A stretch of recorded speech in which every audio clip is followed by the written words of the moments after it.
The officer took a sleazy bite of his apple, but the prisoner pulled out a grenade and began chewing on it with exaggerated bites. Seeing the prisoner's smug expression, the officer became furious and delivered a punch straight to the man's stomach. Thinking the punch would make the prisoner behave, the officer was shocked when the man began to vomit violently. To everyone's astonishment, the prisoner pulled out a long ribbon from his mouth, which ended with a German imperial medal. The officer's expression immediately turned tense, and he demanded to know what was going on. Just then, the sound of an alarm clock suddenly rang out, startling everyone. One of the soldiers rushed to turn it off, only to discover that the clock had been pulled out from the prisoner's backside. The soldier was utterly shocked. How could his clock have ended up on the prisoner? He raised his fist, ready to strike the man.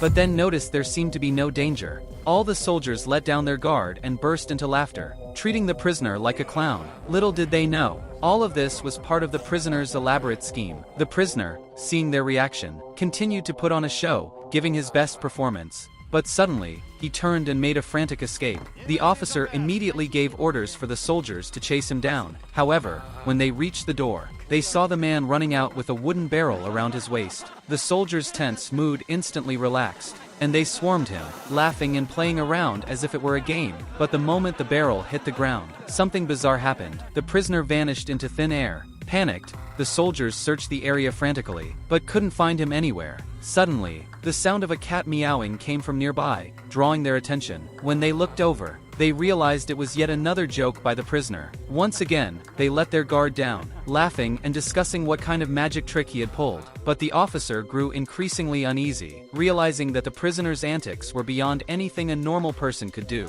Without hesitation, the officer turned to the hostage and used her as leverage, threatening the prisoner to surrender. Seeing the girl's tragic situation, the prisoner immediately agreed to give himself up. But in the next moment, the officer froze on the spot. Stunned by the prisoner's unexpected action, all the soldiers swarmed the prisoner, assuming he was now defenseless. Just when they thought the prisoner had been neutralized, they turned to find that the bound girl had disappeared. The officer quickly became alert and shouted orders, but it was too late. Bullets suddenly rained down in a frenzy, killing all the German soldiers. The lone surviving soldier stood in shock, staring at the corpses around him. Though he felt a small sense of relief for surviving, something even more terrifying happened. The prisoner, who was thought to be dead, slowly stood up. He calmly raised his arm, and in the next moment, a bullet was fired.